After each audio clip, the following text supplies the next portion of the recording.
Good morning. Today, 29th August 2025, Friday.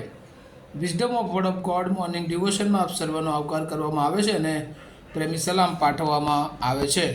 આજે સવારે આપણે નીતિવચનોના પુસ્તકમાંથી એનો 14મો અધ્યાય એની 15મી કલમ પર ટૂંકું મનન કરવા માગીએ છીએ અને પ્રભુનું વચન આપણને આ પ્રમાણે કહે છે, ભોળો માણસ દરેક શબ્દ ખરો માને છે, પણ ડાહ્યો પુરુષ પોતાની વર્તણૂક બરાબર ચોક્કસ રાખે છે. NIV બાઇબલ પ્રમાણે, a simple man believe anything but a prudent man give thought to his step. અને આ બહુ અગત્યની બાબત જે આજે સવારે પ્રભુ આપણને શીખવવા માગે છે. ઘણી બધી વાર એવું લોકો કહે છે કે ભોળપણ એ બહુ સારું, પણ ભોળપણ એ ઘણી બધી વાર એ શૈતાનનું હથિયાર પણ બની જતું હોય છે. કારણ કે ઘણી બધી વાર આપણે જોયું છે કે ભોળપણમાં ઘણી બધી વાર લોકોએ જુદું શિક્ષણ આપી જાય છે. અને ખાસ કરીને મંડળીઓની જે વાત કરવામાં આવે છે અને ત્યારે જે ભોળપણ હોય છે અને એમાં ઘણા બધા લોકો એ જે કંઈ શિક્ષણ આપવામાં આવે એ સાચું છે અને સારું છે એમ સમજીને એને ફોલો કરે છે. અને આજે આપણે જોઈએ છીએ કે દુનિયામાં કેટલા બધા કલ્ટ્સ અને ઘણી બધી વાર એ આ બધા જે બાબતો ભોળપણને કારણે એ શૈતાન જુદી દિશા તરફ પણ લઈ જઈ શકે છે. અને એટલે ઘણી બધી વાર માણસોને પારખવામાં પણ ભોળપણ બનતું હોય છે, અને ખાસ કરીને ઈશ્વરના વચનો. અને એટલે બાઇબલ અને સુલેમાન આ નીતિવચનમાં આપણને કહે છે કે ભોળો માણસ એ દરેક શબ્દ ખરો માને છે, પણ ડાહ્યો પુરુષ પોતાની વર્તણૂક બરાબર એ ચોક્કસ રાખે છે. જ્યારે કોઈક એમને શિક્ષણ આપે અથવા કોઈ કામ કરે છે તો એ તપાસી જુએ છે.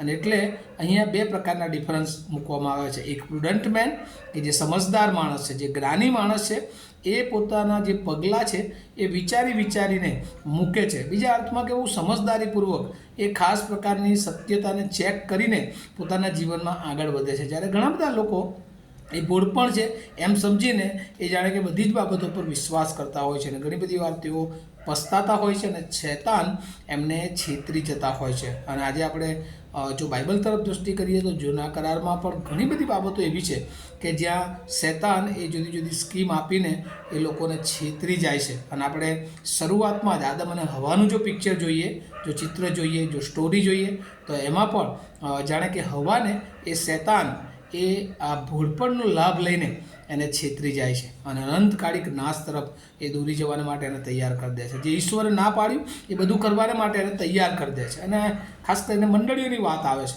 ત્યારે નવા કરારમાં ઘણા બધા એવા ખોટા શિક્ષકો પણ જોવા મળે છે કે જેઓ ખાસ વચનોની વિરુદ્ધ એ લોકોને લઈ જાય છે. અને મંડળીઓ એ જે વૃદ્ધિ પામવી જોઈએ અથવા મંડળીઓને જુદી દિશા તરફ લઈ જઈ શકે છે. અને એવું જ અહીંયા આ સુલેમાન કે છે આપણા જીવનને માટે છે. કારણ કે સુલેમાન પણ બહુ જ જ્ઞાની, તેમ છતાં એ વધારે પડતું જ્ઞાન અને વિશેષ કરીને જે એનામાં અંદરનું ભોળપણ હતું અને એના કારણે એ પણ શૈતાનના સકંજામાં આવી જાય છે. અને આપણે જોઈએ છે કે જે ઈશ્વરને નથી ગમતું એવી બાબત પણ એ કરે છે, પણ બહુ લાંબા સમય એને અનુભવ થાય છે કે આ મેં ખોટું કર્યું છે.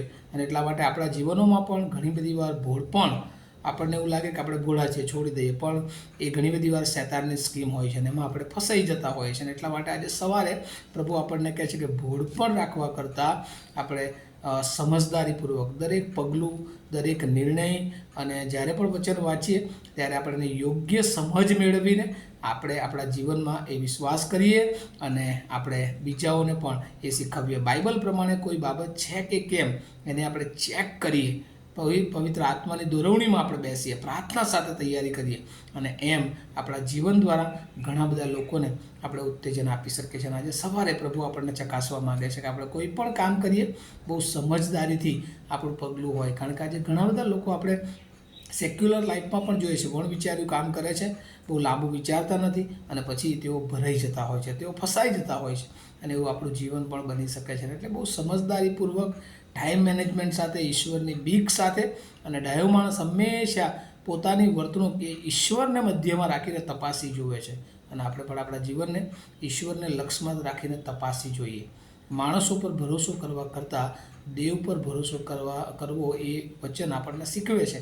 અને એટલે આપણે કોઈ પણ બાબત કરીએ ત્યારે હંમેશા દેવના સાનિધ્યમાં આવીએ અને દેવને પૂછીને આગળ વધીશું તો ચોક્કસ પ્રભુ આપણા જીવનોને સફળતા તરફ લઈ જશે. આ વચનો સમજવાના માટે પ્રભુ એની બહુ જ કૃપા આપણ સર્વને આપે. પ્રાર્થના કરીએ. અમારા જીવંત અને દયાળુ ઈશ્વર, અમે આભાર માનીએ છીએ. ખાસ કરીને તમે જે અમને જે વચનો શીખવ્યું છે અને આજે જે ભૂલ પણ એ સમજદારીની વિરુદ્ધ છે, ડિસર્નમેન્ટ અપોઝિટ ગલ્ગિબિલિટી, અને એ સમજવાને માટે તમે અમને કૃપા આપો પ્રભુ. તમે સમજદારીપૂર્વક પ્રુડન્ટ મેન તરીકે પ્રભુ દરેક બાબતના દરેક અમારા પગલાઓને અમે ચેક કરીએ, શું એ સાતાનના માર્ગ તરફ તો નથી જતા ને, અને અમે એ રીતે સચેત થઈએ, સાવચેત થઈએ અને શૈતાનના દરેક પ્રકારના છેતરામણા, લોભાવના બાબતોથી અમે મારા જીવનને દૂર રાખીએ. એના વચનો સાંભળનાર સર્વને પણ એનો આશીર્વાદ આપો એવી પ્રાર્થના ઈસુ પ્રભુના નામમાં સાંભળો, તેનો સ્વીકાર કરો.